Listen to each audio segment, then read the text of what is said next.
దైవ గ్రంథములో నుండి దేవుని వాక్యాన్ని చదువుకుందాం. కీర్తనల గ్రంథము 78వ కీర్తన 70వ వచనాన్ని చదువుకుందాం. కీర్తనల గ్రంథము 78వ కీర్తన 70వ వచనాన్ని. తన దాసుడైన దావీదును కోరుకొని గొర్రెల దొడ్డిలో నుండి అతన్ని పిలిపించెను. పాడి గొర్రెలను వెంబడించుట మాన్పించి తన ప్రజలైన యాకోబును తన స్వాస్యమైన ఇశ్రాయేలును మేపుటకై ఆయన అతనిని రప్పించెను. అతడు యథార్థ హృదయుడై వారిని పాలించెను. కార్యములయందు న్యార్పరి అయి వారిని నడిపించెను. అపోస్తుల కార్యము దయచేసి 13వ అధ్యాయము 21వ వచనం నుండి చదువుకుందాం. తరువాత వారు రాజు కావలనని కోరగా దేవుడు బెన్యామీను గోత్రములో నుండి కీషు కుమారుడైన సౌలును వారికి 40 ఏండ్లు వరకు దయచేశాను. తరువాత అతని తొలగించి దావీదు వారికి రాజుగా ఏర్పరచెను. మరియు ఆయన, నేను యెషయా కుమారుడైన దావీదును కనుగొంటిని. అతడు నా ఇష్టానుసారుడైన మనుష్యుడు, అతడు నా ఉద్దేశములను నెరవేర్చువాడని చెప్పి అతనిని గురించి సాక్ష్యము చెప్పాను. ప్రార్థన చేసుకుందాం. పరిశుద్ధుడు అయిన దేవా, ప్రేమగల తండ్రి, ఘనమైన నీ నామమును బట్టి స్తోత్రములు స్తోత్రములు స్తోత్రములు నాయనా. స్థానిక సంఘాన్ని దీవించి పెద్దలను ఆశీర్వాదించి నాయనా, సంఘములో ఉన్న ప్రతి కుటుంబాన్ని మీరు దర్శించి మీరు కాపాడి నాయన, ఈ దినము కూడా ఈవిగా ఇచ్చి నీ పాద సన్నిధికి వచ్చి నీ పాద సన్నిధిలో ప్రార్థించి నిన్ను స్తుతించి ఆరాధించే ధన్యత ఇచ్చారు. నీ దాసుని నిలిపి ఆరాధనలో శ్రేష్టమైన వచన భాగాలను మాకు అందించారు. నీవెలాంటి వాడవో, ఎలాంటి శక్తిమంతుడవో, నిన్ను ఆరాధించే వారి మేమెలా ఉండాలో మా ప్రభువా, మమ్ములను మేము జ్ఞాపకం చేసుకుంటూ ముఖ్యంగా నీవిచ్చినటువంటి ఆ రక్షణ కొరకై నిన్ను స్తుతిస్తున్నాం.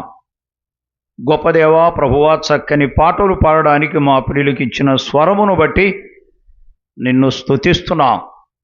అల్పుడను బలహీనుడను భయముతో నిలబడి ఉండగా వాక్యము నీది, ప్రజలు నీవారు, కేవలం వట్టివాడుగా నిలబడి ఉండగా ప్రభువా, మీరు మాట్లాడితే మాకు ప్రయోజనం, మీరు మాట్లాడితే మాకెంతో మేలు. ఏ మనుషుడు కనబడకుండా కేవలం బూరగా వాడుకొని మీరే మాట్లాడి నీ నామానికి మహిమ తెచ్చుకుందురని యేసయ్య అతి శ్రేష్టమైన నామమును బట్టి స్తోత్రములు చెల్లించి ఏడుకుంటున్నాము తండ్రి. ఆమేన్. ప్రభునందు ప్రియులారా, ప్రభునామమున మీ అందరికీ ప్రేమపూర్వకమైన వందనాలు తెలియచేస్తూ ఉన్నాను. ఎందుకంటే దాదాపుగా మధ్యలో 3 వారాలు 4 వారాలు నేను రాలేదు. ఎందుకంటే నాకు అదే డేట్లలో పరాయి తావులో చిన్న చిన్న మీటింగ్స్, స్థానిక సంఘాలు వారు కోరుకున్న దాన్ని బట్టి అది మీ వారమే వస్తుంది కనుక నేను రాలేకపోయాను. కానీ ఈ దినము ప్రభు అనుకూలపరిచాడు. అయినా మా ఊరిలో వర్షం ఉంది, కానీ ఇంకోళ్ళు వస్తే వర్షం లేదు, ఇంకోళ్ళ నుంచి ఇక్కడ దాకా వర్షం లేదు. ఎట్లా పోదామంటే ఈయన అన్న ఫోన్ చేస్తున్నాడు, ఇక్కడ వర్షం లేదు రమ్మని. సరే, ఎట్లయితే ప్రభు చిత్తాన్ని బట్టి ఇంకోళ్ళు దాకా వచ్చిన తర్వాత ఇంకోళ్ళు ఇక వర్షం లేదు, క్షేమకరంగా మీ మధ్యకు నేను రాగలిగాను. ప్రభు చిత్తమును బట్టి, ప్రభు తన కృపను బట్టి మనం సహవాసం చేసే ధన్యత ప్రభు నాకు మీతో సహవాసం చేయడానికి ప్రభు ఇచ్చిన మంచి సమయాన్ని బట్టి దేవుని స్తుతిస్తున్నాం. మనం చదువుకున్న భాగంలో నుండి కొద్ది సమయాన్ని మనం దేవుని వాక్యాన్ని జ్ఞాపకం చేసుకోబోతున్నాం. ముఖ్యంగా 2 స్థలాల్లో దావీదును గురించే వ్రాశారు. పాత నిబంధన కీర్తనల గ్రంథములో క్రొత్త నిబంధనలో అపోస్తుల కార్యములో 13వ అధ్యాయము 21వ వచనము నుండి 22 వచనాలు దేవుడు ఆయన కోరుకొనెను అనే మాట జ్ఞాపకం చేస్తున్నాం. కీర్తన గ్రంథములో 78వ కీర్తన 70వ వచనంలో ఏమన్నాడంటే, తన దాసుడైన దావీదుని కోరుకొనెను. ప్రియులారా, మనకు కూడా కొన్ని కోరికలు ఉంటాయి. కొంతమందికి బట్టల మీద మంచి బట్టలంటే కోరిక ఉంటుంది. కొంతమందికి మనకి మంచి ఇండ్లంటే కోరిక ఉంటుంది. కొంతమంది మంచి ఆహారం అన్నా, మంచి వస్తువులన్నా, బంగారం కొనుక్కోవాలని అనేక కోరికలు కలిగి ఉంటారు మానవులు. ఎవరి కోరిక వారిది, ఎవరి ఇష్టం వచ్చినట్లుగా వారు కోరుకుంటారు. దేవునికి కూడా ఒక కోరిక ఉంది. ఏ కోరిక అంటే అది తన దాసుడైన దావీదుని కోరుకోవడానికి దావీదు మీద కోరిక ఉంది. దావీదు ఎలాంటి వాడని కోరిక ఉంది? దావీదును ఎందుకు కోరుకున్నాడు అని మనం ఆలోచన చేస్తే, ఆయన ఎలాంటి వాడంట? నమ్మకమైన వాడు, యథార్థ హృదయుడని రాయబడి ఉంది. దేవునికి ఎవరు కావాలమ్మా? అయ్యా, ఎవరు కావాలి? యథార్థమైన హృదయము గలవారు కావాలి. మన వేషభూషణాలు, మన గొప్పతనాలు కావు.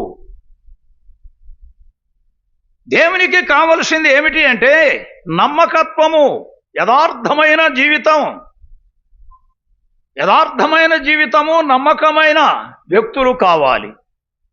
అందుకే దాసుడైన దావీదును కోరుకొని ఎక్కడి నుంచి తీసుకొచ్చాడంటే ఆయన్ని గొర్రెల దొడ్డిలో నుండి అతన్ని పిలిపించి పాడి గొర్రెలను ఎమ్మటించడం మాన్పించి తన ప్రజలను ఇశ్రాయేలును మేపుటకై అతనిని రప్పించను.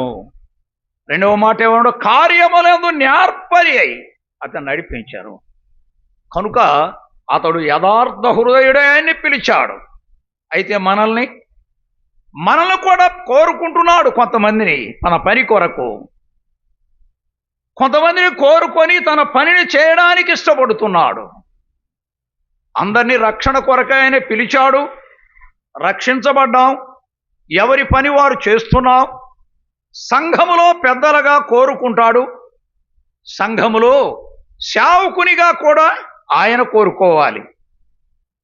మన ఇష్టానుసారంగా మనం సేవకు సమర్పించుకున్నా, మన ఇష్టానుసారంగా ఏదో చేయాలన్నా ఆయన దృష్టికి అంగీకారంగా ఉండదు. ఆయన కోరుకున్న వారి ద్వారా ఎన్నో గొప్ప కార్యాలు జరుగుతూ ఉంటాయి. ఆత్మలు రక్షణ పొందుతాయి. ఆత్మలు సంఘములోకి రాబడతాయి. సంఘముల ఆత్మీయత పెరుగుతుంది. నాటి పెద్దల యొక్క ఆలోచనకును ఇప్పటికి ఆ బోధలకు, ఇప్పుడు చేసే బోధలకు మొన్న నేను ప్రభుదాస్ అన్న ఫోన్లో మాట్లాడుకున్నా, చాలా వ్యత్యాసం ఉంది. దేవదాస్ గారు, ఎస్ ఆనందం గారు, ప్రభుదాస్ గారు, పి దేవదాస్ గారు, టి దేవదాస్ గారు, ఇంకా వాళ్ళు వీళ్ళంతా, డేవిడ్సన్ గారు, రాజారావు గారు, వీళ్ళంతా కూడా అద్భుతమైన సేవ చేసి, వారు స్వార్థం లేకుండా సేవ చేసి ప్రభు దగ్గరగా పరుపులు అందుకొని వెళ్ళిపోయారు. ఇప్పుడున్న వారు అనేక రీతులుగా వారి యొక్క సొంత విధానాన్ని చూపించే భక్తులుగా నటిస్తున్నారు. ప్రియులారా, మనం జ్ఞాపకం చేసుకుంటే ప్రజలు సన్మానించేవాడు ఎవరు? సౌలు. రాజు కావాలననే కోరగా ఐగుప్తు నుండి తీసుకొని వచ్చిన దేవుడు, సముద్రము దాటించిన దేవుడు, వారికి రాజును ఏర్పాటు చేశానికి ఆయనకు ఆలోచన లేదా? ఆలోచన ఉంది, కానీ వీళ్ళ తొందరపాటు. రాజు కావాలి, లోకములో ఉన్న రీతిగా మాకు రాజు కావాలని కోరితే కీషు కుమారుడైన సౌలును వారికి రాజుగా నియమించాడు. గమనిస్తున్నారా? మనమంతా మనం కోరుకోకూడదు. మనము దేవుని వంక చూడాలి. దేవుని యొక్క కృప కొరకు మనం ఎదురు చూడాలి. దేవుడు మనకు ఎప్పుడు దయచేస్తాడో ఆ విషయాలను మనం గమనించి ముందుకు వెళ్ళే వారిగా ఉండాలి. ఇశ్రాయేలు ప్రజలు అలాగూ కాదు. వారు రాజు కావాలని కోరినప్పుడు సౌలును వారికి రాజుగా ఏర్పాటు చేశాడు. గమనిస్తున్నారా? సౌలుని ఏర్పాటు 40 సంవత్సరాలు సౌలు వారికి రాజుగా చేశాడు, కానీ నెమ్మది లేదు. కొంతమంది సేవకు వచ్చినా, కొంతమంది పెద్దలుగా వచ్చినా, కొంతమంది సంఘంలో బాధ్యత కలిగి ఉన్నా సంఘానికి నెమ్మది ఉండదు, ఎవరికి నెమ్మది ఉండదు. నెమ్మదిగా ఉండాలంటే నమ్మకం కావాలి. సౌలు నమ్మకత్వంగా పిలిచిన వాడు కాదు, ప్రజలు కోరుకున్నవాడు. మరి ఎత్తరగలిగిన మనిషి, అద్భుతమైన మనిషి, మంచి నీటు కలిగినటువంటి వ్యక్తే, కానీ దేవుడు కోరుకున్నవాడు కాదు.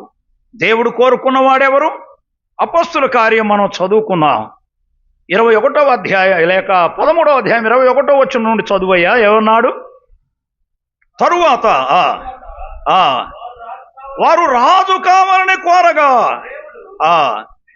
బెన్యామీను గోత్రములో నుండి కీషు కుమారుడైన సౌలును వారికి 40 ఏండ్లు వరకు దయచేశాను. గమనిస్తున్నారా? 40 ఏండ్లు పరిపాలన చేశాడు ఆయన. ఆ తరువాత అతన్ని తొలగించి దావీదుని వారికి రాజుగా ఏర్పరచాను. నేను యెషయా కుమారుడైన దావీదును కనుగొంటిని. అతడు నా ఇష్టానుసారుడైన మనుషుడు, అతడు నా ఉద్దేశములను నెరవేర్చునని అతని గురించి సాక్ష్యము. ఎవరండి సాక్ష్యం చెబుతుంది? దేవుడు. దేవుడు ఎవరి గురించి సాక్ష్యం చెబుతున్నాడు? దావీదును గురించి. దావీదు ఏమన్నా ధనవంతుడా? దావీదు ఏమన్నా బలవంతుడుగా, ప్రజల్లో ఏమన్నా ఎన్నికగా ఉన్నాడా? ఎన్నిక లేనివాడుగా ఉన్నాడు. ఎక్కడి నుండి? గొర్రెల దొడ్డిలో గొర్రెలు కాస్తున్నాడు. ఆ గొర్రెలు కాసే వ్యక్తిని కోరుకుంటున్నాడు. దేనికి? గొర్రెలు కాసేవాడు కావాలనే నమ్మకత్వముగా జీవించాడు. గొర్రెలు కాసినా, బర్రెలు కాసినా, లోకములో ఉద్యోగము చేస్తున్నా, వ్యవసాయం చేస్తున్నా, వ్యాపారం చేస్తున్నా, ఏ పని చేస్తున్నా ఎవరంట ఆయనకు కావాల్సింది? నమ్మకమైన వ్యక్తుడు. మనం ఏ వృత్తి అన్నా చేయనివ్వండి, దేవుడు నమ్మకస్తులనే కోరుకుంటాడు. నమ్మకం లేని వారిని ఆయన ఉపయోగించడు. మనం నమ్మకం కలిగిన వారిగా జీవించాలి. జీవిస్తున్నామా నమ్మకంగా? దావీదును కోరుకున్నాడంటే నమ్మకం ఉన్నది. గమనిస్తున్నారా? ఆయన సమూయేలుకు ఒక మాట చెప్పాడు. 16వ అధ్యాయము, మొదటి సమూయేలు గ్రంథము 16వ అధ్యాయము. దయచేసి 11వ వచనాన్ని చదువుకుందాం. 11వ వచనములో ఏమన్నాడు? 11వ వచనాన్ని చదువుకుందాం. నీ కుమారులందరూ ఇక్కడ ఉన్నారని యెషయాను అడుగగా, ఇంకొకడు కడసారి వాడు గొర్రెలు కాయచు ఉన్నాడని చెప్పాను. అందుకు సమూయేలు, నీ వానిని పిలిపించుము, అతడు వచ్చు వరకు మనం ఎక్కడనే కూర్చుందామని యెషయాతో చెప్పగా, ఆయనను పిలిపించను అనే మాట గమనిస్తున్నాం. ప్రియులారా, ఏమంటున్నాడు ఆయన్ని? ఇంకొకడున్నాడు కడసారి వాడు ఏం చేస్తున్నాడంట? గొర్రెలు కాస్తున్నాడు. ఆలోచన చేయండి. గొర్రెలు కాస్తున్నాడు, వాడు కడసారి వాడు. ప్రియమైన సోదరి సోదరులారా, దేవుడు అతని జ్యేష్ఠ కుమారునిగా ఎంచుకున్నాడు. కడసారి వాడు అని దావీదు అంటుంటే, లేక వారి తండ్రి అంటుంటే, యెషయా అంటుంటే, అతడు నేను కోరుకున్నవాడు. గమనిస్తున్నారా? ప్రభువు కూడా మనల్ని ఒక్కొక్కరిని కోరుకొని ఒక్కొక్క గృహములో నుండి ఆయన పని కొరక, ఆయన స్తుతించడానికి, ఆయన ఆరాధించడానికి ఆరాధికులుగా మనల్ని ఎన్నుకున్నాడు. మనం ఎలా ఉన్నాం? మన స్థితి ఎలా ఉంది? మన గురించి సాక్ష్యం ఎలా ఉంది? మన జీవితంలో ప్రభు యొక్క భక్తిలో ఎలాగో మలుపులో మనం వెళుతున్నాం ఆలోచన చేయాలి. చాలామందికి ఆలోచన లేదు. కొంతమందికి భక్తితో సంబంధం లేకుండా వస్తారు, పోతూ ఉంటారు, రకరకాలుగా ఆలోచన చేస్తుంటారు. తన యొక్క స్థితిని గురించి ఆలోచన చేస్తుంటారు. దేవుడు స్థితిగతుల గురించి ఎప్పుడు కూడా ఎన్నుకోలేదు మనలను. ఆయన ప్రతి కుటుంబంలో నుండి ప్రతి వ్యక్తి కావాలని ఆయన కోరుకుంటున్నాడు. దావీదు ఏ స్థలంలో ఉంటే కోరుకున్నాడు? గొర్రెలు మేపుతున్నాడు. అడవిలో గొర్రెలు కాశాడు. అడవిలో అనేక రీతులుగా ఎండిపోయిన రొట్టె ముక్కలు తిన్నాడు. కాలిపోయిన నీళ్లు త్రాగాడు. వర్షానికి తడిచాడు. మంచుకి ఎండకి ఎండినవాడు. అయితే ప్రార్థనను వదిలినవాడు కాదు. భక్తిలో జీవించినవాడు. నీవెక్కడున్నా లాజరున్నాడు. పడిపోయిన రొట్టె ముక్కలు తిని ఆ చెత్త కుండీలోవి.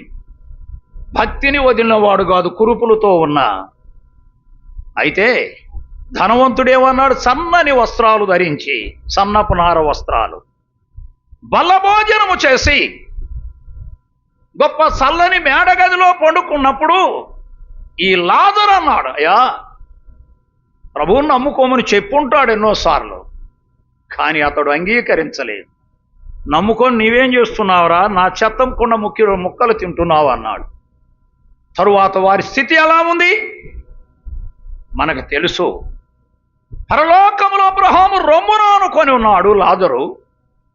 ఇతడు పాతాళములో బాధపడుతూ రోదన, ఎంతో భయపడి ఏడుస్తూ ఉన్నాడు. ప్రియులారా, అంతే. నీవే స్థితిలో ఉన్నా ప్రభు పిలుపును అందుకొని నమ్మకంగా ఉంటే నిన్ను దేవుడు ఆశీర్వాదిస్తాడు. నిన్నైనా నన్నైనా ఎవరినైనా, వారు సేవకులు కావచ్చు, పెద్దలు కావచ్చు, సహోదరులు కావచ్చు, సహోదరులైన రక్షణలు అందరమే సమానులమే. దేవుడు బాధ్యతలు కొన్ని అప్పగిస్తాడు. సంఘములో పెద్దలకు, పరిచారకులకు, సహోదరులకు, సహోదరులకు బాధ్యత కలిగిన వారికి బాధ్యతలు అప్పగిస్తారు. అందులో కూడా నమ్మకంగా ఉండాలి. నాకొక బాధ్యత అప్పగించాడు, నీకొక బాధ్యత అప్పగించాడు. సంఘములో ప్రతి వారికి ప్రతి బాధ్యత. మన బాధ్యతలు ఎలాగో నిర్వర్తిస్తున్నాం. మన బాధ్యత, మనకు ఆయన ఇచ్చిన బాధ్యత ఎలాగో నిర్వర్తిస్తున్నాం. తండ్రి దావీదుకి ఇచ్చిన బాధ్యత గొర్రెలు కాయుట నిర్వర్తించాడు. ఆ చిన్న పనిలో నమ్మకంగా ఉన్నాడు. నమ్మకం ఉండుడే కాదు, ప్రభువుని వేడుకుంటూ ప్రభు సన్నిధిలో ప్రభువును నమ్ముకొని దినదినము ఆయన ప్రార్థన చేసి ప్రభువులు సహవాసము చేసేవాడు. ఇప్పుడు కావాలి. ఎందుకు? నా ప్రజలను పరిపాలించడానికి రాజు కావాలి. ప్రజలు కోరుకున్నారు, కానీ సౌలు సరైన వాడు కాదు. తనకు సరైనటువంటి సమ్మతి అయిన మనసు లేదు. తన తొలగించాలి. అదే కదా ఇప్పుడు మనం చదువుకుంది 22వ వచనములో అపోస్తుల కార్యం. అతని తొలగించి దావీదును వారికి రాజుగా ఏర్పరచను, మరియు ఆయననే యెషయా కుమారుడైన దావీదును కనుగొంటిని. అతడు నా ఇష్టానుసారుడైన మనుషుడు, అతడు నా ఉద్దేశములు నెరవేర్చని చెప్పి అతనిని గురించి సాక్ష్యము ఇచ్చాను. ప్రియులారా, సాక్ష్యము కావాలి మనకి. ప్రభు కూడా ఏం చెప్పాడు? మీరు భూదిగంతం వరకు నాకు సాక్షులై ఉండండి. ఎక్కడ ఉన్నా, ఏ స్థలములో ఉన్నా, ఏ గ్రామంలో ఉన్నా, బండిలో ఉన్నా, బస్సులో ఉన్నా, ప్రయాణం చేస్తున్నా, ఫంక్షన్లో ఉన్నా, ఏ స్థలములో ఉన్నా మన జీవితాలు సాక్ష్యము కలిగి జీవించాలి. ప్రభు చెప్పిన మాట అదే. మీరు భూదిగంతల వరకు నాకు సాక్షులై ఉండండి, ఆ తరువాత వాక్యము ప్రకటించండి. వాక్యం ముందు కాదు, సాక్ష్యం ముందు. సాక్ష్యము కలిగే ఒక పెద్దగా నియమించినా, ఒక సేవకునిగా నియమించినా, ఒక సహోదరుడుగా బాధ్యత కలిగి ముందుకు రావాలని సాక్ష్యం ఉండాలి. సాక్ష్యము లేకపోతే మనం చేసే పని వ్యర్థమే. ఒకవేళ నీవు ప్రజల తోసుబడితో నీవు ముందుకు వచ్చినా దేవుడు వెనక్కి నెట్టివేస్తాడు. సౌలు ఏం చేశాడు? ఇప్పుడు వెనక్కి నెట్టివేశాడు. ఎవరిని కోరుకున్నాడు? దావీదుని. ప్రజల్లో మనం పలుకుబడి సంపాదించుట కాదు, సంఘములో పలుకుబడి సంపాదించుట కాదు, దేవుని దగ్గర నమ్మకత్వంగా జీవించే వ్యక్తులుగా ఉండాలి. 5 సాక్ష్యం ఇస్తున్నారు దావీదును గురించి. ప్రియులారా, ఎంతమంది? 5. ఊరక చదువుకొని ముగిద్దాం అంతే, మనకు తెలిసిన మాటలే. దేవుడు సాక్ష్యం ఇచ్చాడు, వాని గొర్రెల దొడ్డిలో నుండి విడిపించాను. అతడు నా ఇష్టానుసారుడైన మనుషుడు, నా ఉద్దేశములు నెరవేర్చువాడు అని దావీదును గురించి సాక్ష్యం ఇస్తున్నాడు. ఇక్కడ ఒక ప్రజలు సాక్ష్యం ఇస్తూ దేవునిలో నమ్మకంగా ఉన్నాడు, పనిలో నమ్మకంగా ఉన్నాడు అనే దావీదును గురించి లోకములో సాక్ష్యము కలిగి జీవించిన వాడు. దేవుడే కాదు, దేవుడు కనబడకుండా సాక్ష్యం ఇచ్చాడు. ప్రజలు ఏం చేస్తున్నారు? ప్రజలు చాలా మందికి ఇష్టం ఉండదు. మన వాళ్ళు బాగానే పాడుతున్నారు అంటే కొంతమందికి ఏంటంటే పాడటానికి చేత కాకపోయినా కొంత అసూయ పడుతుంటారు. మనవాడు బాగానే మాట్లాడుతున్నాడు రా, ఉపయోగపడతాడు సంఘానికి అంటే కొంతమందికి బాధ కలుగుతుంది. కానీ మనుషులు అలాంటి మనుషులే దేవుడు సన్నిధిలో సాక్ష్యం ఇస్తున్నారు. చూడండి, సమూయేలు రాసిన మొదటి గ్రంథము 22వ అధ్యాయము 14వ వచనాన్ని చదువుకుందాం. సమూయేలు రాసిన మొదటి గ్రంథము 22వ అధ్యాయము 14వ వచనం చదువయ్యా. అందుకు రాజా, రాజులకు అల్లుడై, నమ్మకస్తుడై, ఆలోచనకర్తయై నీ ఘనత వహించిన దావీదు వంటి వాడు ఎవడున్నాడు? చదువు. అతని పక్షమున నేను దేవుని యొక్క విచారణ చేయడం నేడే ఆరంభించిదినా, అది నాకు దూరమగునుగాక.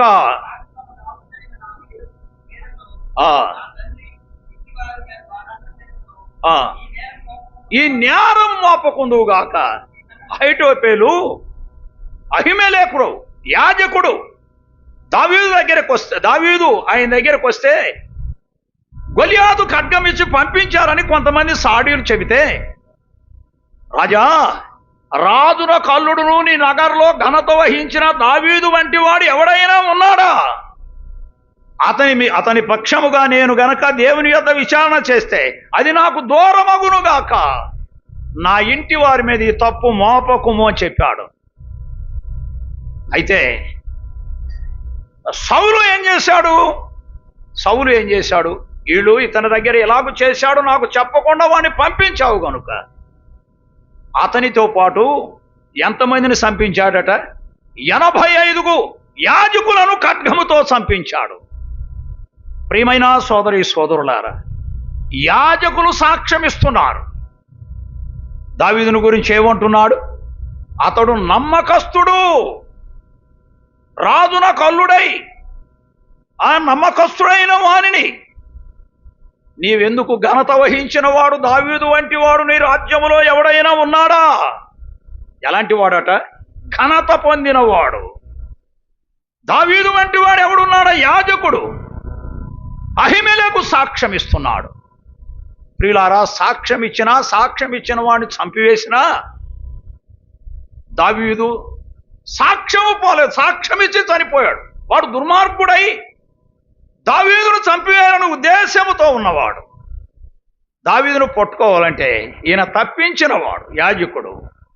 నేను వారి దగ్గర విచారణ చేయలేదా దేవుని దగ్గర అనే మాట చెప్పిన వదలకుండా ఏం చేశాడు? యాజకులు 85 కింది వచనాలకు వస్తే ఆయన చంపివేశాడు. కనుక ప్రియమైన సోదరులారా, సౌలు ఎలాంటి వాడు? క్రూరుడు. సౌలు క్రూరుడు. క్రూరత్వం విశ్వాసికి ఉండకూడదు. రాజులకు, మనకు కూడా ఏం పెరుగుతుందండి? రాజులము రాణులము అనే, రాణులమనే మాట లేకపోయినా రాజు అంటే రాణి, రాజవంశములో జన్మించిన వారిని పేతురు రాశాడు 2:9. మీరు చీకటిలో నుండి ఎక్కడికి వచ్చాం? ఆశ్చర్యకరమైన తన వెలుగుది. తన వెలుగులు అనలేదు, ఆశ్చర్యకరమైన తన వెలుగులో నుండి మీరు ప్రచురము చేయ నిమిత్తము ఏర్పరచబడిన వంశము, రాజులైన యాజక సమూహము, దేవుని సొత్తైన ప్రజలమై ఉన్నాం. మనం కూడా రాజవంశములో జన్మించిన వారిమే. కానీ సౌలు రాజుగా ఉన్నా ఆ రాజుకి బుద్ధి లేని రాజు యాజకులను 85 మందిని ఖడ్గము ద్వారా చంపేశాడు. అయితే అహిమెలెకు దావీదును గురించి ఏం సాక్ష్యం ఇచ్చాడు? దావీదు వంటి వాడు ఎవడైనా నీ రాజ్యములో ఉన్నాడా? ఎంత మంచి సాక్ష్యం అండి. ఆలోచన చేయండి. దేవుని దగ్గర సేవ చేసే యాజకులు యవనస్తుడైన దావీదును గురించి ఆయన సాక్ష్యం ఇస్తున్నారు. ప్రియమైన యవనస్తులారా, సోదరీ సోదరులారా, పెద్దలు మనల గురించి సాక్ష్యం ఇవ్వగలరా? నమ్మకస్తులయ్యా, చాలా యోగ్యముగా ఉన్నారు, దేవుని పనికి పనికొస్తారు, రాబోయే దినాల్లో దేవుని పని చేయడానికి, సంఘాన్ని నడిపించడానికి ఈ వ్యక్తులు పనికొస్తారు. ఇక సౌలు పనికిరాడు, త్రోసివేశాడు. దావీదు రాజుగా రావాలి. సాక్ష్యము కలిగి వస్తున్నాడు.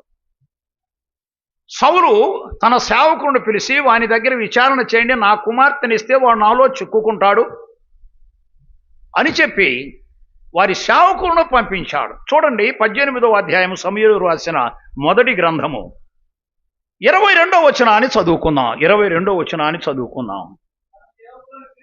తన సేవకులను పిలిపించి దావీదుతో రహస్యముగా మాట్లాడి, రాజు నీ యందు ఇష్టము కలిగి ఉన్నాడు, కాబట్టి నీవు రాజునకు అల్లుడవు కావాలని ఆజ్ఞ ఇచ్చాను. తరువాత సేవకులు దావీదుతో సంభాషించగా అనండి, వినండి, ఆయన ఏమంటున్నాడండి? నేను దరిద్రుడను, ఎన్నిక లేని వాడనైన రాజును కల్లుటవుట సామాన్యమా? ఆలోచన చేయండి. నేను రాజు కల్లుడయ్యే హక్కు నా దగ్గర లేదు, నేను దరిద్రుడను. రెండో మాట ఏమన్నాడు? ఎన్నికలేని. సౌలు నిజంగా ఇతన్ని రాజుగా అల్లుడుగా చేసుకొని గౌరవించడానికే పిలుస్తున్నాడా? లోపల అసూయ ఉంది, కుట్రాతో ఉండి అతన్ని చంపాలి అని. దేనికి ఇవన్నీ అని మనం చూస్తే, గొలియాదును చంపి తన శిరస్సును పట్టుకొని వచ్చేటప్పుడు ఇశ్రాయేలు అందరూ కేకలు వేస్తున్నప్పుడు, జయము జయము, దావీదుకు 10,000 మంది, సౌలుకు 1,000 కొలది మంది అని చెప్పి వారు జయగీతం పాడుతున్నప్పుడు సౌలులోకి ఏం ప్రవేశించింది? దురాత్మ ప్రవేశించి. అప్పటి నుంచి ఈడు గనక బ్రతికితే నా రాజ్యం ఉండదు అనుకున్నాడు, కానీ తన్ను తాను సరి చేసుకోవడానికి ఆలోచన చేయలేదు. అప్పటి నుంచి పడింది. నా కుమార్తె అయినా మీ కారు ఇచ్చి ఆయనకు పెళ్లి చేయాలి అని మీరు అడగండి. సేవకుడు పంపి, నీ మీద ఇష్టం కలిగి ఉన్నాడు అని తన సేవకుడు పంపిస్తే అది నిజమైన ఇష్టమేనా? నిజమైన ఇష్టం కాదు, దుర్బుద్ధితో రహస్యంగా పంపిస్తున్నాడు. వారు అలాగే చెప్పినప్పుడు, అయ్యా, నేను రాజు కల్లుడవటానికి నేనేపాటి వాడు, నేను దరిద్రుడను, నా కుటుంబం దరిద్రత, నేను ఎన్నికలేని కుటుంబంలో ఉన్నవాడను, అది స్వల్ప కారణము కదా అని చెప్పగానే ఈ మాటలు తీసుకొని వెళ్ళి సౌలుకు చెప్పినప్పుడు సౌలుకి ఏమని చెబుతున్నారు? ఆయన అలాంటి తత్వం కలిగిన వాడు కాదండి, ఆయన అలాగూ చేయలేదు. చాలా మంచి మాటలు మాతో మాట్లాడుతూ ఉన్నట్లుగా మాట్లాడారు. ఎవరు సాక్ష్యం ఇస్తున్నారు? సౌలు సేవకులు సాక్ష్యం ఇస్తున్నారు దావీదు నమ్మకత్వాన్ని బట్టి.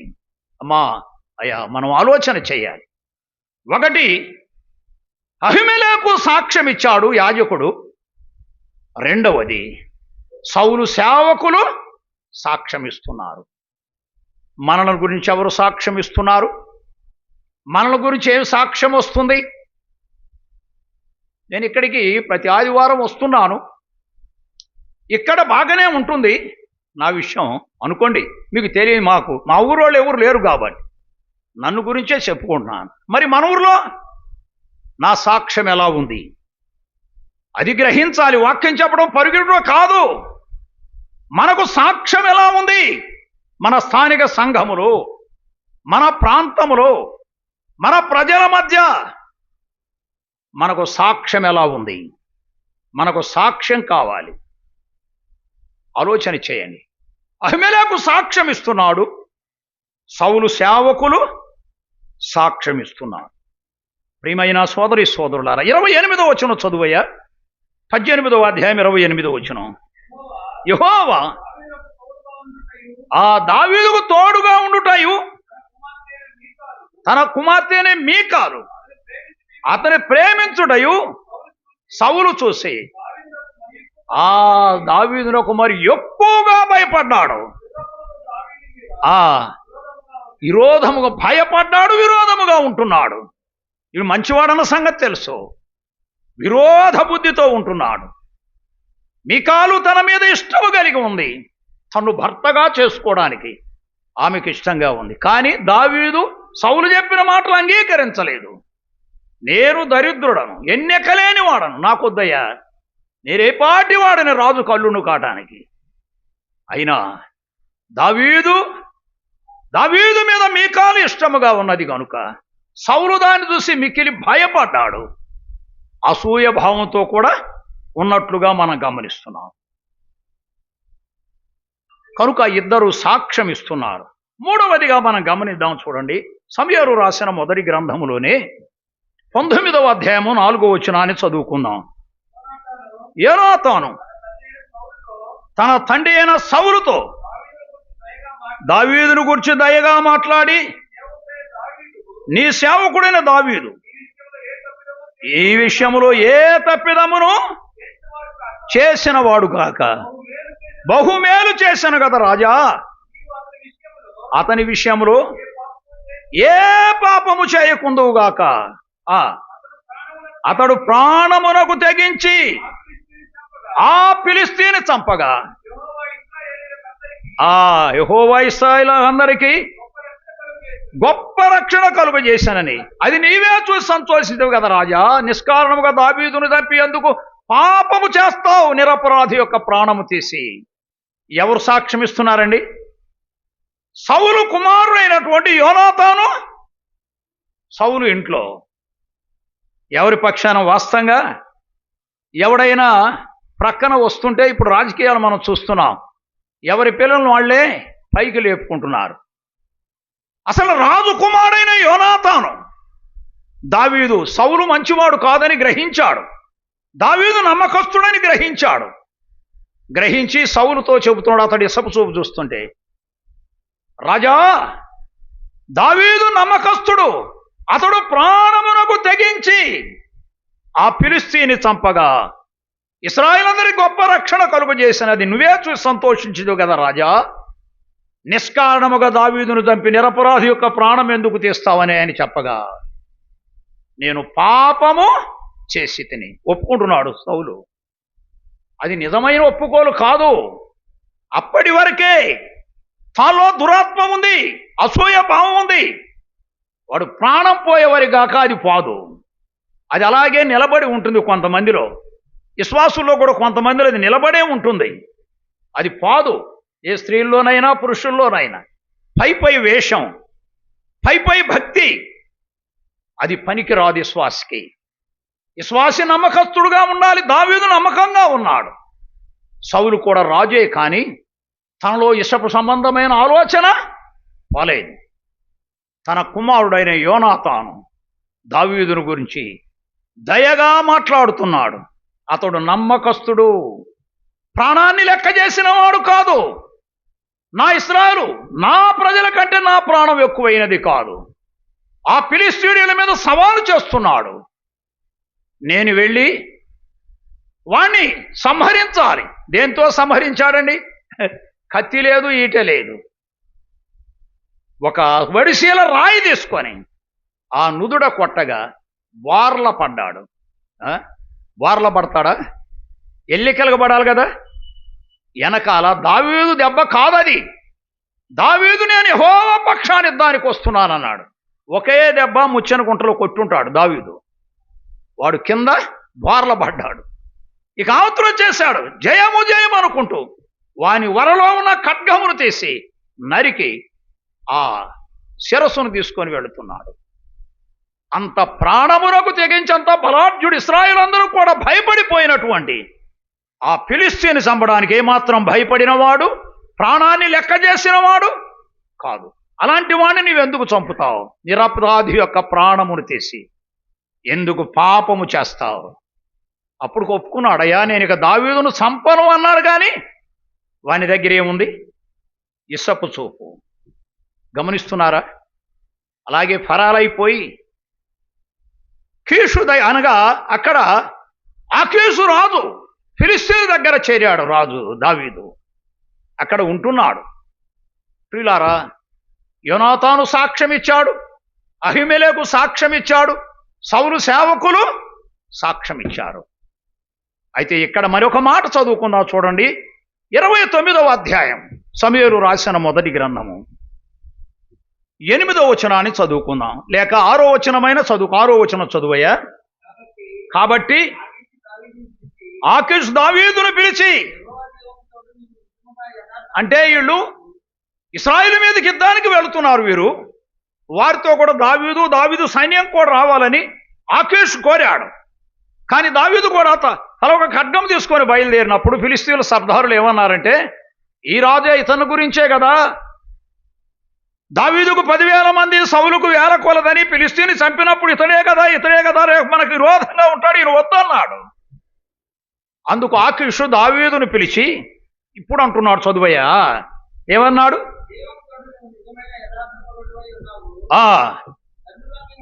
ఎలాంటి వాడై ఉన్నాడంట? యథార్థపరుడు అయి ఉన్నావు నాకు తెలుసు. కానీ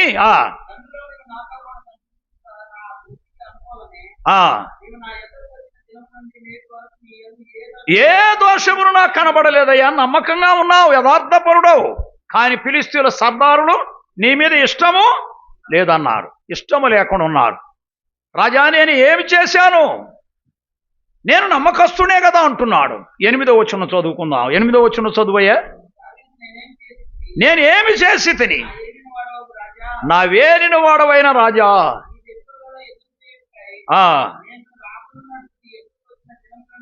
నిరము నుండి తప్పేమి కనబడలేదు కదా. ఆకీషుని అడిగినప్పుడు అప్పుడు ఏమంటున్నాడు ఆయన? ఒక మాట, నీవు దైవదూత వంటి వాడవు. పైన 6వ వచనంలో ఏమన్నాడండి? నమ్మకస్తుడు అన్నాడు. 8వ వచనంలో ఏమన్నాడు? నీవు దైవదూత వంటి వాడవు, నీ యందు నాకే దోషము. ఒక రాజు, ఆకీషు రాజు సాక్ష్యమిస్తున్నాడు, నీవు దైవదూత వంటి వాడవని. మనల గురించి సాక్ష్యం ఇవ్వగలరా? ప్రియులారా, ఆలోచించేయండి. దావీదు దేవుని బిడ్డ, దేవుని యందు నమ్మకంగా ఉన్నవాడు. దేవుడు పిలిచాడు తన పని కొరకు, తన ప్రజలను పరిపాలించడానికి. ఆయన సాక్ష్యం ఇచ్చాడు, ఆ సాక్ష్యాన్ని నిలుపుకున్నాడు. దావీదును గురించి ఇప్పుడు ఎంతమంది సాక్ష్యం ఇచ్చారు? 4 సాక్ష్యం ఇచ్చారు. 4. అహిమెలెకు సాక్ష్యం ఇచ్చాడు, సౌలు సేవకులు సాక్ష్యం ఇచ్చారు, యోనాతాను సాక్ష్యం ఇచ్చాడు, ఆకీషు సాక్ష్యం ఇస్తున్నాడు. ఏమని? నమ్మకమైన వాడని. మనల గురించి ఎవరైనా సాక్ష్యం ఇవ్వగలరా? ఆరాధన చేయడం కాదు, బోధలు చేయడం కాదు, మనం సాక్ష్యం కలిగి జీవించేవారిగా ఉండాలి. సాక్ష్యము కలిగి జీవించాలి. మన సాక్ష్యం ఉన్నదా? ప్రభు చెప్పిన మాట, సాక్షులై ఉండాలి. వాక్యం చెప్పుడు కాదు, సాక్ష్యం మొట్టమొదటి మనం కాపాడుకోవాలి. మన గురించి ఎవరైనా సాక్ష్యం చెబుతున్నారా? ప్రియులారా, మనం అలాంటి స్థితి కలిగి మనం ముందుకు నడిచేవారిగా ఉండాలి. ఆ తరువాత ఆఖరి మాట మనం చదువుకుందాం చూడండి. 24వ అధ్యాయము సమూయేలు రాసిన మొదటి గ్రంథము 24వ అధ్యాయం 17వ వచనం చదువయ్యా. 17వ వచనములో ఏమన్నాడు? దావీదుతో ఇట్లా, నేను యెహోవా నన్ను నీ చేతికి అప్పగింపగా నన్ను చంపక విడిచినందుకు నా అపకారమును ఉపకారము చేసినాడవై నా ఎడల నీకున్న ఉపకార బుద్ధిని ఎల్లడి చేసిదివు గనుక నీవు నిజముగా నాకంటే నీతిపరుడు. ఎవరు ఇస్తున్నారండి సాక్ష్యం? ఒక శత్రువు సాక్ష్యం ఇస్తున్నాడు, చంపడానికి వచ్చాడు. 8వ వచనంలో చూస్తే అతడు శంఖనార్థం చేయడానికి దావీదు నా గృహములోనికి వెళ్ళాడు. దావీదు సైన్యమున్న గృహంలోనికి వెళ్ళినప్పుడు ఆయన నిద్రపోతూ ఆయన చేస్తూ ఉన్నప్పుడు దావీదు సేవకులు అన్నారు, ఒక్క దెబ్బతో దేవుడు నీకు అప్పగించాడయ్యా, పరిష్కారం చేద్దాం. వద్దు వద్దు, అతడు దేవుని చేత అభిషేకించబడిన వాడు, మనం ఆయనకు మొప్పు తేకూడదు. కానీ ఆయన ఈట తీసుకొని వెళ్ళాడు, నీలబుడ్డి తీసుకొని వెళ్ళాడు. ప్రియులారా, పైకి పోయి అంటున్నాడు, 16వ వచనం చదువయ్యా, 24వ అధ్యాయం 16వ వచనం. దావీదు ఈ మాటలు సౌలుతో మాట్లాడిన తరువాత సౌలు, దావీదా నాయనా ఈ పలుకు నీదేనా? ఇది నిజమైన ఏడ్పేనండి. బిగ్గరగా ఏడ్చడానికి వచ్చాడు అతడు. దావీదు మీద ప్రేమ ఉందా? దొరికితే ముక్కలు చేయాలని కొంతమంది ఉత్తొత్త ఏడుపులు ఏడుస్తుంటారు, వాక్యం చెబుతూ కూడా ఏడుస్తున్నట్టు చేస్తారు. అది ఎందుకండి? ఆ ఏడవటం సరిగా కళ్ళమ్మ నీళ్ళు రావు, ఏడవటం దేనికి? ఏడిసినట్లు యాక్షణ, అది వేషధారణ అంటారు. కొంతమందిలో నేను చూస్తున్నాను, ఏడ్చినట్లుగా ఏడుపు ముఖం పెట్టినట్టు ఉంటారు. ఎందుకది? వాక్యం చెప్పు, సువార్త ఖండితంగా చెప్పు. ప్రియులారా, మరి ఇది వారికి అట్లా అలవాటు అయిపోయింది. ఏడ్చినట్లుగా ఏడవటం కాదది. సౌలు ఎలా ఏడుస్తున్నాడు? దావీదా నాయనా నీ స్వరమేనా ఇది? బిగ్గరగా ఏడ్చి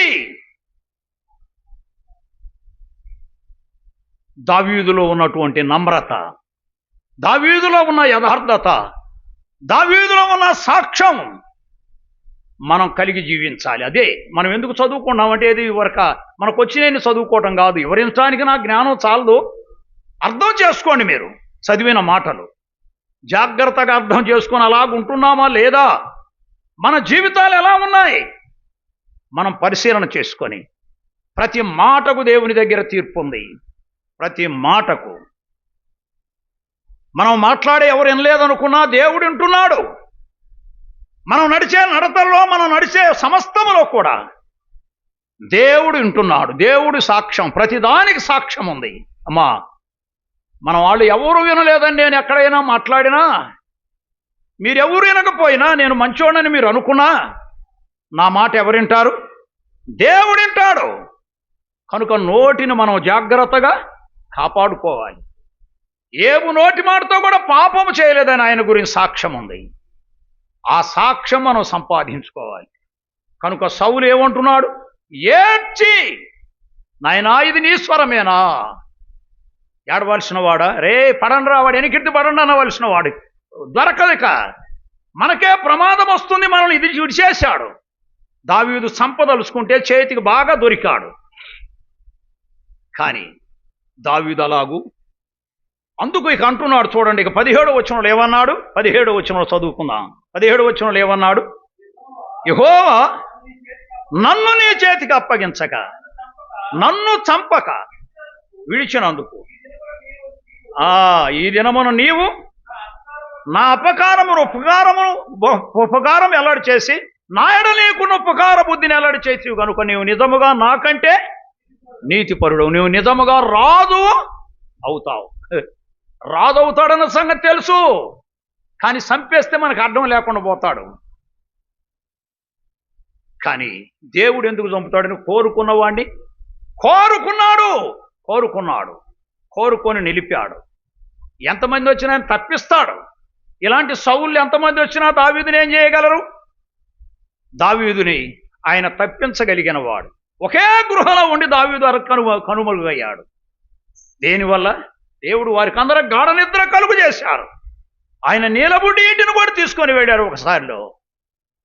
కానీ ప్రియులారా, ఆయన అంటున్నాడు, అయ్యా నా సంతానం నిర్మూలము చేయవద్దు, నీవు రాజు అవుతావు. కింద వచనాలకు వచ్చి చదువుకుంటే, నీవు నిజముగా రాజు అవుతావు, నా సంతానం నిర్మూలము చేయవద్దు, దయ చూపించు.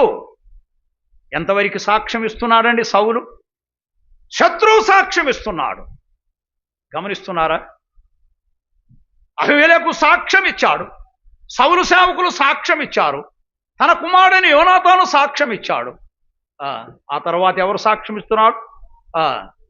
ఆకీషురాజు సాక్ష్యం ఇచ్చాడు. తరువాత అసలు శత్రువే సాక్ష్యం ఇస్తున్నాడు. ఈ సాక్ష్యం కలిగి మనం జీవించాలి. 1-2 వచనాలు మనం చదువుకొని ప్రార్థన చేసుకుందాం. చూడండి, 2వ సమూయేలు గ్రంథము 5వ అధ్యాయము 10వ వచనాన్ని చదువుకుందాం. 2వ సమూయేలు గ్రంథము 5వ అధ్యాయము 10వ వచనం చదువుకుందాం. చూడండి, దావీదు అంతకంతకు వర్ధిల్లెను, సైన్యములకు అధిపతి యెహోవా అతనికి తోడుగా ఉండెను. అతనికి తోడుగా ఉండెను. ఎవరు తోడుగా ఉన్నా అంటే అంతకంతకు సౌలు అంతకంతకు నీరసిల్లిపోయాడు, దావీదు అంతకంతకు వర్ధిల్లెను. దినవృత్తాంతముల మొదటి గ్రంథము 28వ అధ్యాయము 4వ వచనం చదువుకుందామయ్యా. దినవృత్తాంతాల మొదటి గ్రంథము 28వ అధ్యాయము 4వ వచనం చదువుకుందాం. 4వ వచనంలో ఏమన్నాడు? ఇశ్రాయేలు మీద నిత్యము రాజునయునుటకు ఇశ్రాయేలు దేవుడని యెహోవా నన్ను కోరుకొనెను.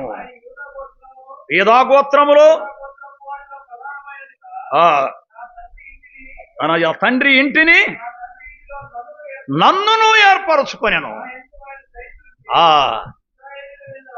రాజుగా నియమించాడు. ఏం చూపించాడంటే దయ చూపించి, మన మీద కూడా దయ కలిగే మనల్ని రక్షించాడు. ఆయన దయ మనం చేసినటువంటి న్యాయమైన పనిలో కాదు. మనం భ్రష్టత్వములో పాపములో ఉన్నప్పుడు పాపులను రక్షించడానికి క్రీస్తు యేసు వచ్చి లోకానికి మనందరి పాపము కొరకు ఆయన శిక్ష అనుభవించాడు. మనకు శిక్ష లేకుండా చేశాడు. శిక్షను తప్పించి ఆయన శిక్షను అనుభవించి మనకేం చేశాడు? ఆయన తన ప్రాణమును మన కొరకు పెట్టాడు. కనుక ఆయన ప్రాణమును, ఆయన రక్తమును, ఆయన శరీరం అంతని కార్చాడు. చివరికి దావీదును గురించి 13వ అధ్యాయంలో యెషయా లేక అపోస్తుల కార్యం 13వ అధ్యాయము 36వ వచనంలో మంచి సాక్ష్యం ఉంది. దావీదు దేవుని సంకల్పము చొప్పున తన తరము వారికి సేవ చేసి నిద్రించి తన పితరుల యొద్దకు చేర్చబడి కుళ్ళిపోయెను గాని దేవుడు లేపినవాడు కుళ్ళు పట్టలేదు. దేవుడు లేపినవాడు మన ప్రభు అయిన యేసుక్రీస్తు వారు, ఆయన కుళ్ళిపోలేదు. దావీదు దేవుని సంకల్పం వలన తన తరము వారికి సేవ చేసి నిద్రించి సమాధి చేయబడి కుళ్ళిపోయాడు. కానీ ఆయన మనుషుడు గనుక దేవుడు లేపినవాడు ప్రభు అయిన యేసుక్రీస్తు వారు, ఆయన కుళ్ళిపోలేదు. ఆయన సజీవుడుగా లేచాడు, అనేక మంది కనబడ్డాడు, 40 దినాలు భూమి మీద ఉన్నాడు, 11 సార్లు తను తాను ప్రత్యక్షపరుచుకున్నాడు, 500 మందికి ఒక్కసారే, సహోదరులకు ఒక్కసారే కనపడ్డాడు. ఆరోహణుడై ఆయన వెళ్ళిపోతూ చెప్పాడు, ఇదిగో యుగ సమాప్తి వరకు సదాకాలము నేను మీతో ఉంటాను. మీరు సర్వలోకమునకు వెళ్ళండి, సర్వ సృష్టికి సువార్తను ప్రకటించండి. నమ్మిన వాడు రక్షణ పొందుతాడు, నమ్మని వారికి శిక్ష తప్పదు. సువార్త ప్రకటించే వారిగా ఉండాలి. దావీదు అంతకంతకు వర్ధిల్లిన వాడు తన తరము వారికి సేవ చేసి చనిపోయి ఆయన కుళ్ళిపోయాను గాని యేసు ప్రభు కుళ్ళిపోలేదు. ఆయన లేచాడు, పరలోకానికి వెళ్ళాడు. గొప్ప ప్రభు. మనం మాతృలమైన మనం కుళ్ళిపోతాం, మన సాక్ష్యం ఉంటుంది. దావీదు సాక్ష్యం 5గురు సాక్ష్యం ఇచ్చారు. మరొకసారి జ్ఞాపకం చేస్తున్నాను. మొదటిగా అబీమెలెకు సాక్ష్యం ఇచ్చాడు యాజకుడు. రెండవది సౌలు సేవకులు సాక్ష్యం ఇచ్చారు. మూడవదిగా మనం చూస్తే యోనాతాను సాక్ష్యం ఇచ్చాడు. నాలుగవది కీషురాజు సాక్ష్యం ఇచ్చాడు. అకీషురాజు సాక్ష్యం ఇచ్చాడు. ఐదవదిగా తన మీద కుట్ర పొందిన సౌలే సాక్ష్యం ఇస్తున్నాడు.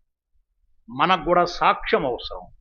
మన జీవితాలు, విశ్వాస జీవితంలో సాక్ష్యము కలిగి మనం ముందుకు నడిచి ప్రభువును మహిమపరిచే వారిగా ఉండాలని ప్రభువు పేరట ప్రేమతో మనం చేస్తూ నేను ముగిస్తున్నాను. దేవుడి మాటను మనందరి ఇనికిడిలో దీవించి ఆశీర్వాదించునుగాక. ఆమేన్.